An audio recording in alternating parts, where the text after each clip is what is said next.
There are no throwaway weekends or programs in youth ministry. Every single time you meet, you aim to hit a home run. The question that they are going to ask themselves at the end is, did I even need to be here? Like, was this worth it? And you want them to be able to have a resounding yes to that question every single time. Throughout the year, there are just certain times that you're going to have an ebb and flow of attendance, and that's totally normal. But it's if you're having these dips, maybe you're just not doing these things. Have you ever wondered how to get consistency with your attendance in your youth group? Well, then stick around, because today we're going to give you 4 ways to do just that.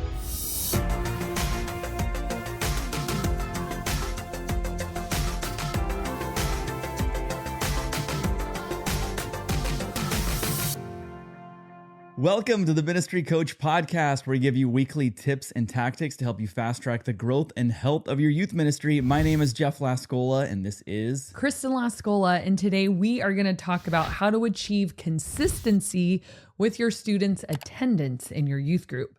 A lot of youth pastors struggle with this. I think I see it mostly in the meme world. I don't know, there's an account of all like Christian memes or youth group memes, and it always seems to center around attendance of like the youth pastor asking, where were you? And kids just giving dumb examples or like trying to get out of it and stuff like that. So today we're going to talk about how can you not become that meme and just have kids who really want to come to youth group, consistent attendance for the most part.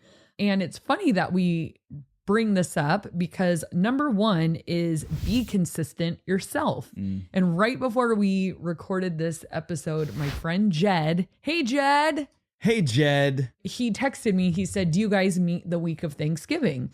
And I said, yep.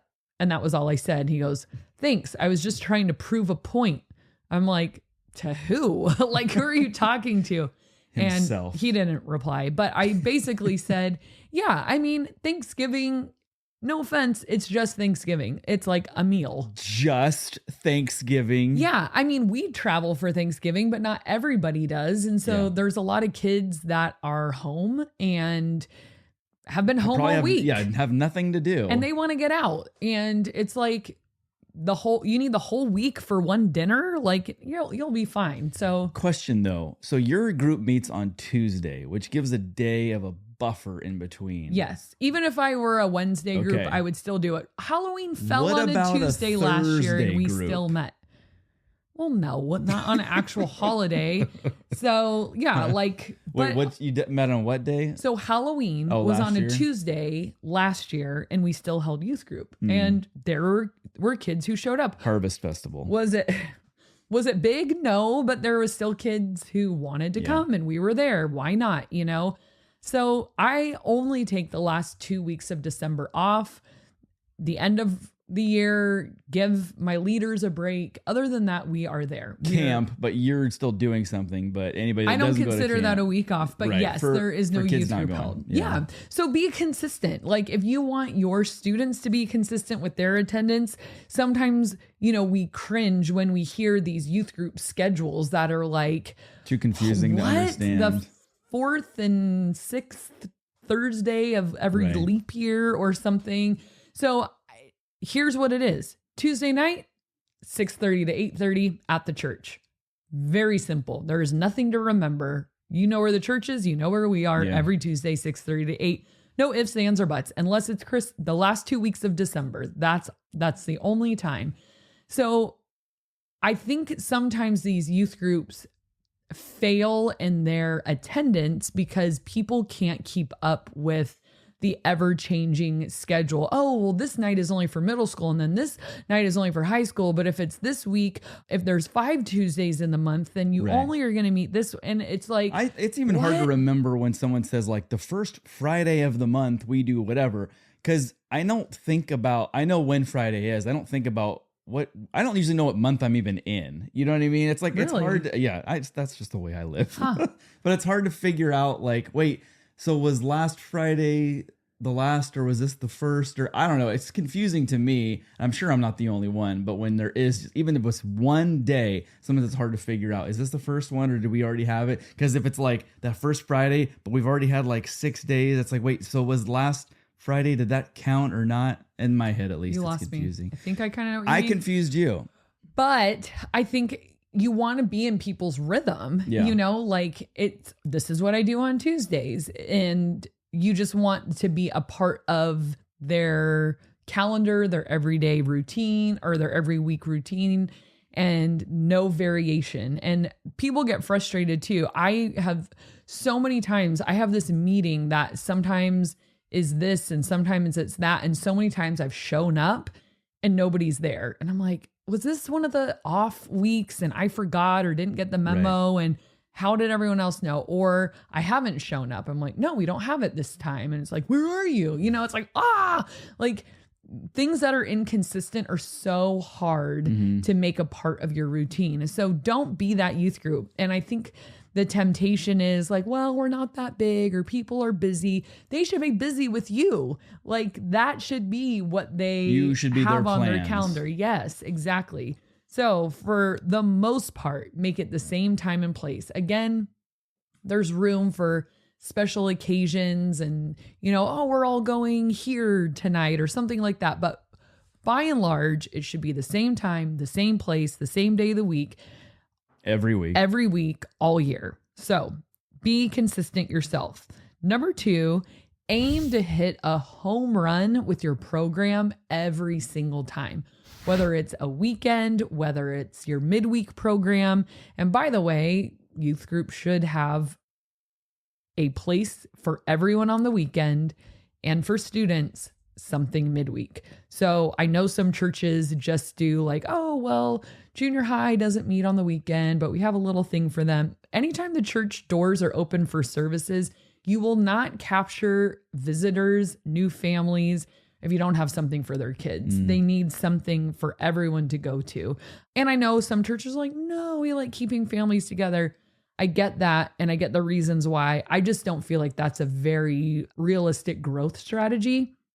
I think, everyone might enjoy it, but you will reach the people you're currently reaching and probably not a whole lot more. Maybe you'll gain a couple families throughout the year, but I think my opinion on it anyways is that a family should be able to show up and have targeted ministries for every single person in the family at everything should be offered at every service. You don't want to be like, oh no, you should have been here at 9 a.m. because that's the only one we have it. The middle schoolers could have got to know other middle schoolers. And there is a need for family worship. I understand that. But there also is a spiritual need for students to connect with peers who are on the same spiritual trajectory as them. Yeah. Parents should be the primary spiritual influence in their child's life. However, for their faith to become their own at an age appropriate level, they do need to see peers who are also following Jesus and connect with those. That is very important in spiritual development. So just be careful of that. All that to say, hit a home run every single time with your program. So there are no, we call them throwaway weekends where it's just kind of like, I don't know. Like, we're here, but we're just going to kind of like chill, and it's like, have a plan every single time. Keep in mind, if you're in vocational ministry or if the church pays you at all, even if you're only part-time, this is your job. Like they are trusting you to do this. So no throwaway weekends. Have a lesson prepared, have a game prepared, have a program prepared. Don't just kind of open the doors and let everyone sort of fend for themselves, but have a plan and a course of action of where am I trying to take you? And the reason for this, because we're talking about consistent attendance, I think people need to be able to answer the question, would it have mattered if I came or not? Like, have you ever really mustered up your energy and I got ready and I got out of the house and, I wanted to stay home and I came and I'm so glad I did. And then on the opposite, like that was worthless. Like I didn't grow at all. I didn't have fun at all. Like there was nothing valuable in that for me at all. And we know that the word of God never returns void. So I'm not saying, oh, your message wasn't worth it. But I am saying sometimes people will leave energized of like, yes. And they're excited about what's happening. And sometimes they're like, well, I checked a box. It wasn't particularly life-giving, but almost like I did it. But we want them to have the feeling, oh my gosh, I would have missed out if I hadn't come. And that can take a lot of forms. And we're going to talk about those kind of in the next one, but make sure you plan and organize and execute in a way that, think of like if your senior pastor has kids, that he was about to send them into your classroom, and that you knew after church or after program, he was going to pick them up and ask, so how was it? You know, our senior pastor used to visit all the different campuses, and his kids would come into my ministry and I'd be like, oh my gosh, pressure's on. Like, I want them to go home and say how much they loved it and they learned so much and they had so much fun and people were so nice, you know? And or if you're like, no, that doesn't like fit for me, but what about if another youth pastor was coming and they're like, hey, we just want to observe like what your church does and how they do it, because we're brainstorming ideas of our own, like that you were having some kind of visitor.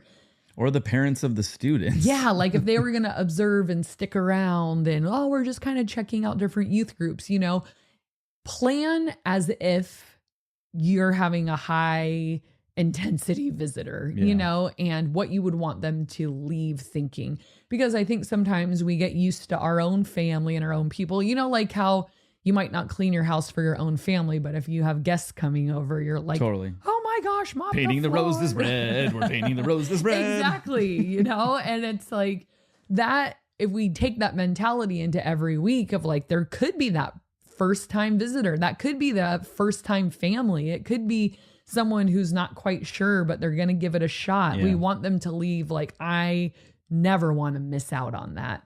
Like creating that irresistible program and putting excellence into everything really gives you momentum, because people want to be there, not just like, well, it was okay. Right. You know, if I missed it, it wouldn't have mattered. Hey friend, I just wanted to interrupt this episode for a second to let you know about an awesome opportunity for you and your youth ministry. So last year we launched our course and coaching program called Youth Ministry Growth Accelerator, and the response has been amazing. So we've helped tons of youth pastors grow the size and health of their youth ministry, and we want to invite you to be a part of that as well, because maybe you're just sort of feeling stuck in a rut. Maybe you don't know what to do next.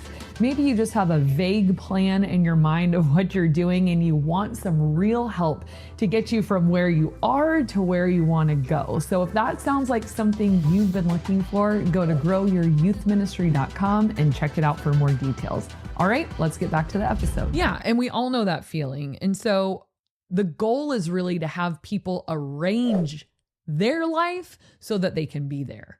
Meaning, like, it's not like, well, I'll go to youth group if I have time, but it's like youth group is the first thing on my calendar because it's always so good. And I leave so filled up and in so many ways that I'm going to make everything else work around that. Well, I can't do that day because I have youth group. Like, that's the thing that I do that day. And I think that's where the memes are coming from, because the kids are finding the other excuses of like, I had this, or I was tired, or I had too much homework.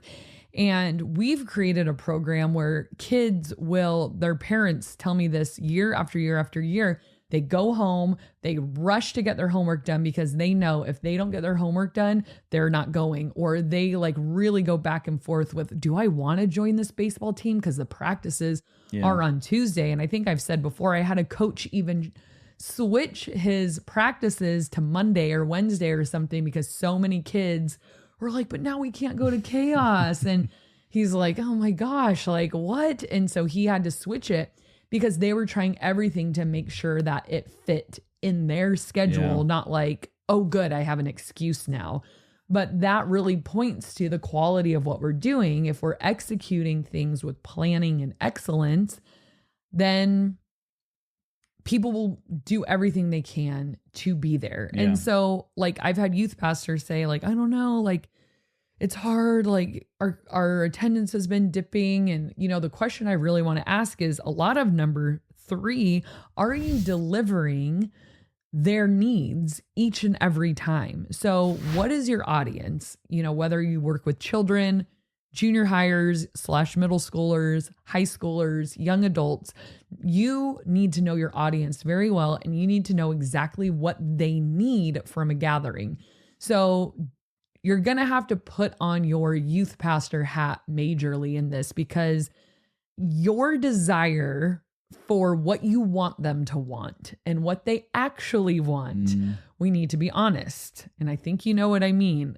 What we want them to want. And then if we create our youth ministries around that utopian desire that is hypothetical and doesn't exist, we miss the mark. What we need to do is take a good hard look at who you actually are and what you actually need and the stage of life you're in, whether I think it's silly, stupid, or annoying or not.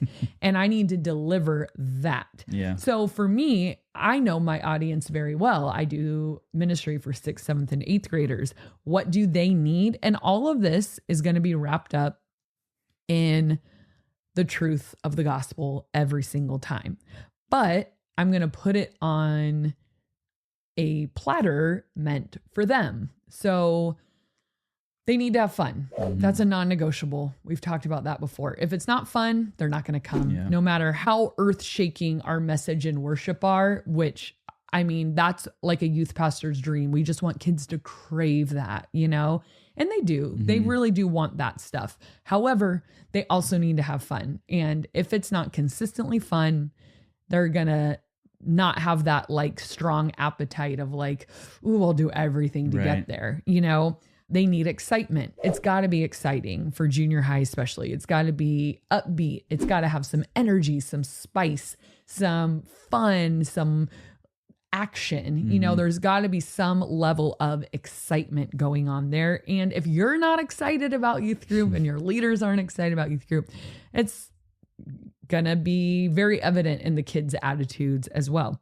Junior hires specifically have a need for humor, silliness, and weirdness. There's got to be a sprinkling of that in there somewhere. Something that's kind of random or off the wall or like just odd, you know, and funny. Like they need to laugh and they need to have fun, and it's got to be a little bit goofy. Not so much so that's like, wow, trying so hard, but just enough like everyone should realize, whoa, we can be lighthearted here as well. Like we're also human. You know, you don't want to be so inaccessible that people are like, whoa, they're so spiritual. I don't even see how I could ever be that kind of person. They don't even seem real, you know, like be a real, authentic Christ follower. You're a human. You like to laugh too. So make sure that you bring that in.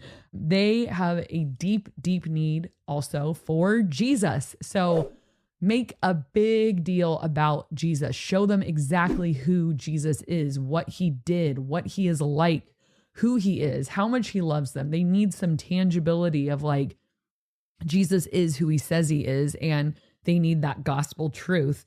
They want to have an experience with Jesus. They want to be led into deep worship. They want fun worship, but they want deep worship too. They want to be led into those spaces that's meant for them as a junior hire. So we never shy away from that. I mean, our teaching is very deep, very challenging, and our worship is very deep and challenging as well. It's just wrapped in a box that's a little bit goofy and fun and silly at times, not during the message and worship, but we set the stage and the platform of like, hey, we get you. Well, even, you know, during your message, it would still be funny sometimes, fun sometimes, exciting sometimes, interesting. You know, it wouldn't be removed like of all now those things. It's time for the serious message. I just didn't want people to think like, make the gospel No. hilarious. You know, I didn't want to portray an image of like, you're a stand-up comic every time you preach the gospel. But yeah, I mean, all of that stuff makes its way into your teaching as well. We've done episodes on that before. And they have a deep, deep need for community. So what are you doing to get them into relationships with significant adults and other students and peers and people that are like them? They have a deep need. We have never talked about this on the episode before, but for independence and freedom. And one reason they love coming on Tuesdays is because we have a lot of adults and we're supervising. We've got security and all of that, but there is this level of freedom where they've kind of got the church to themselves and they get to kind of walk around and go everywhere. Whereas like at church, it's like you stay in my classroom, and on a Tuesday, like they get to kind of peruse and maybe I'm going to buy a coffee. Maybe I'm going to go to the snack shack. Maybe I'm going to play gaga ball. Maybe I'm going to go hang with my friends. And there's like a level of freedom of like, we get to kind of hang, like this is our area. Yeah. And they love kind of, especially junior hires, they love testing that independence. You know, they've been in school all day. They've been at home with their parents. And now it's like their time to just sort of be, and they get to like flex that independence, which they love. And then we talk all the time. They have a deep need for treats, all the treats, all the time, goodies and treats and snacks and food. They love it. It enhances their experience. So we threw out so much candy last week. Oh my gosh. At our Halloween, like it was the week of Halloween. Oh, like during the event you threw out? Yeah. Like we were like your fall festival, harvest festival. We just call it Chaos Costume and Candy Bash. And we threw out so much candy and they just go bananas. It's just, and then they just leave the wrappers. They eat the candy and then they clear the room. That. No one needs a wrapper. No, so they just leave that for you. They just open their hand, leave it right on the floor, and it's like, oh, how sweet. They wanted us to know they were here, like a little love it's like letter. confetti from a party, just to show we had fun. Yeah, we had a great time. We're gonna leave the candy wrappers behind for you. Another way to get that consistency is through, for lack of a better word, marketing and advertising. Like, do people know you're there? Like, do they have any idea that there's a youth group meeting? Do you post on Instagram? Have you sent out emails? Like, are you visiting schools? Are you introducing yourself? I just feel like there's ways to let people know, like, we are here, and not just waiting all the time for people to find you, but making sure parents know, like, did you know we have a youth group on Wednesdays? You know, do you know we have, and I have to market the other way too, because a lot of the kids who come on Tuesdays, they just get dropped off, and I let the parents know we're also a church. Like, you can bring your kids on the weekend, and we have services for the whole family, and a junior high service specifically for them, but we just meet in the junior high room those days. So I think like making sure you make a big deal, like you have a megaphone for your youth ministry, like, we meet here, like you should come, and all of that, you know. And I think shirts and stuff like that kids can wear to school are a good thing too, because they're like, oh, like I've seen a few people wearing that. What is that? And the kids love it too. The merch has been so fun for us. That's a great way to, like, kids love shirts with your youth group logo on it, if it's cool. And then it kind of spreads a little bit of the word and awareness and stuff like that. So, especially when you see more than one like if one person wore something that said the bridge or whatever, you'd say, I don't know what the heck that is, but it's like, I've seen 3 of those shirts now. What is that? I know. You know, it kind of makes you want to like ask a question. Yeah. And ours, like, we have a few different colors, but I love how, so there's black and white versions, which everybody loves, right? Easy. But then we also have like a pink and a yellow version. And those ones I love because they stand out a little more. Yeah. There's a dachshund skateboarding on the back, and it says chaos. And so, yeah, they are a little more eye-catching of like, wait, yeah, I saw a few kids at my school wearing that. What is it? And our kids invite their friends all the time to our youth group. We're always getting new kids invited. And the reason is because junior hires don't, like, have you ever invited a friend to your church and all of a sudden you see it through a visitor's eyes and you're like, oh, I kind of feel like I need to explain some things or like apologize. Like, I know he means well, but like, I want to create an environment where a junior hire would never be embarrassed to invite their friend to youth group, because it's so, like, you're going to have fun. And you're going to love it. And you're going to be challenged in the way that you see God and Jesus. And like, but never having to apologize. Like, well, normally it's fun, but I don't know. It was kind of an off week. You should try it again. Because you really have one time to make a first impression. Totally. You know, and if a kid is already kind of hesitant at, like, on the idea of church, and then it's like, well, like, nobody said hi to me and it was weird and they didn't really have a plan and I didn't have any fun and there was no opportunity to get to know anyone. I mean, I don't know. There could be a million reasons why someone doesn't come back, but I never want it to be said that it was something that we could have helped. Like, if it's not their time, it's not their time. But if there was a factor that we dropped the ball on that kind of left a bad taste in someone's mouth and they're like, I never want a kid to feel like, oh gosh, like I love my youth group, but I don't think I could invite anyone to it. like what a sad, because then it's, who is it for at that point? You know, like I think there is kind of a question on the table that youth group serves two purposes. Obviously, it's for discipling kids who are already Christians. Discipleship is a huge focus at my youth group, but also discipling in an environment that is also visitor, like seeker sensitive. Yeah. You know, it's not like, well, let's water everything down so everyone can understand it, but there's a fine art to being seeker sensitive, but believer focused. Yeah. And that's what our church as a whole really aims to do. We've always said that we're seeker sensitive, believer focused.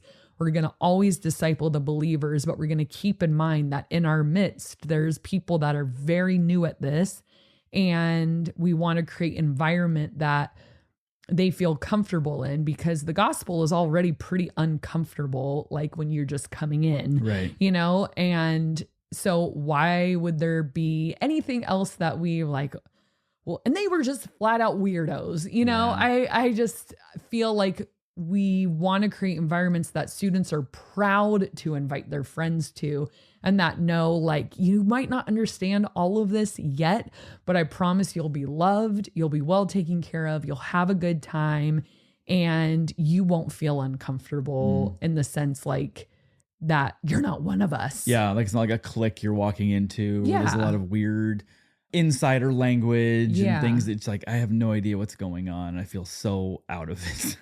Yeah. And I've been in those environments before where you just feel like a total outsider and you're just like, everyone seems to know what to say and do and all of that. And there'll always be a level of that when you're brand new somewhere. There's just kind of no way around it. But does a visitor think like, okay, I got over my first time, I could see myself coming back here. I met a couple people. I had some fun. I'm very intrigued about like this whole Jesus thing. I have some questions and I want to see where this goes. Yeah. Or was it like, check, please. These are weirdos. And I felt so uncomfortable. And again, we can't help all of that, but I want, again, the students to feel like I want to be there so bad and I want my friends to be there so bad. Yeah. You know, when we speak the language of the people that we're ministering to, it really helps get us that consistent attendance that we're looking for. We're speaking their language. We're coming to them, not expecting them to jump on board with where we are spiritually and theologically. Like, well, you know, you're a 20, 30, 40, 50, 60, 70, 80-year-old youth pastor, but you're not creating the youth group for you. Yeah. You're creating it for them. Is it irresistible to the people you're serving? And if so, they'll come and they will bring their friends. Yeah. Strong. Question for you though. There are certain times of the year that are kind of known to be attendance killers or whatever. When are those times? You've had 20 plus years as being a youth pastor. When are those times during the year that you can say it's not panic mode, it's just this time of year? Yeah. Summer is always weird. You never know what you're going to get, depending if you live in an area where people travel and try to get the heck out of there. So, and then anytime you're around a holiday, you know, or 3-day weekend or something like that. But I always stay the course, just stay the course all the time. I've already committed to it. So it's not like, oh, time to do something. It's like, I've already planned out the year and I plan on being here every single Tuesday from 6:30 to 8:30, whether I have 2 kids or 200 kids, I will be here. You should come too, you know, except for those last 2 weeks in December. So I just feel like riding those waves is important. I think sometimes people see a little dip and they start, time for a plan. Right. It's not always time for a plan. It's just time to write it out, continue to be consistent, because starting up a new plan can sometimes. I think you know what you're saying, but it's not so much don't have a plan, but don't blow up your plan. And I mean, you're going to have a plan that you're going to kind of be following, but yeah, you just don't want to sit there and say, it's not working. So we're just, you know, destroying the whole thing and starting over because we dipped, you know? Yeah, exactly. When it could be, like you said, around a holiday. It could be summertime. It could be some other fluke thing. I don't know. Maybe the area you're in is big on sports and it's that season and they're not coming for whatever And you could reason. have a tough class. I mean, I've had classes that are like ride or die. Like, we're going to be here no matter what. We'll skip everything to make it. And then, you know, in the past, I've had classes that are a little more, they're not as cohesive and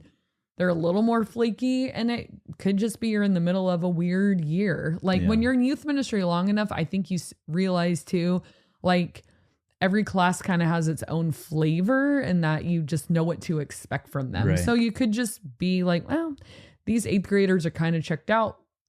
We'll write it out to the end of this year. I mean, it could be, but don't, like you said, don't blow up the plan. Just stay the course. Right. Yeah. If what you're doing is the right plan, then make sure you stick with it and, you know, stay the course.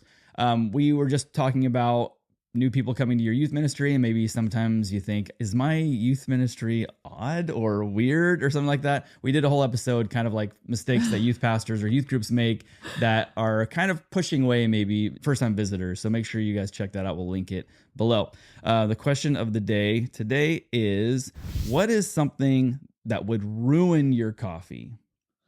I hate when I order something and it's way too sweet. Like, I don't mind a little sweetness. I'm not like, I drink black coffee. I have nothing to prove.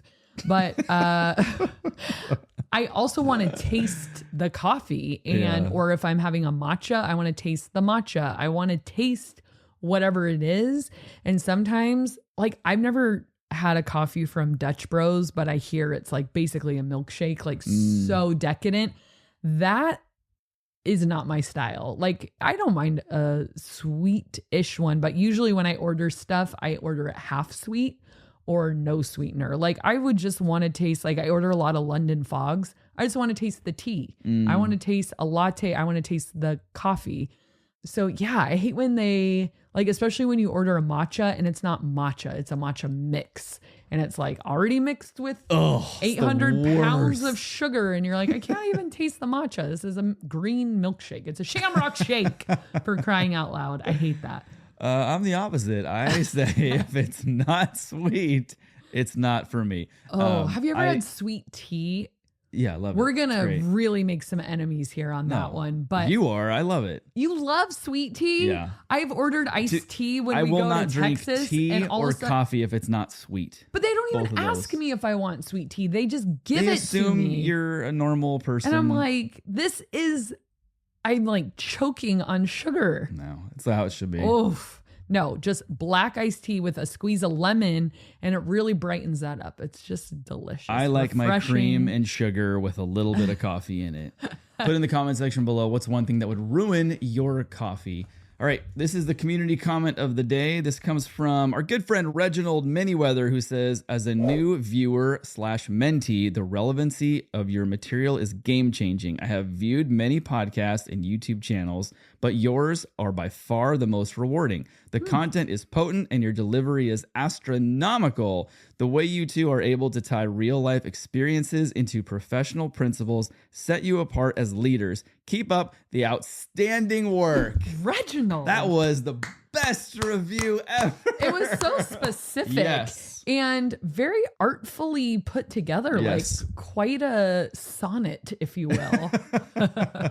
Very good. Thank you so much, Reginald. I think I'm going to read that every day. We appreciate you, and we appreciate you guys for watching and listening, and we'll see you next time. Today we're talking about, and I told him, mister, keeps me coming back for more. Baby, you're all that I want. My stomach hurts. There's so many gestures. And make it happen. Hey, buddy.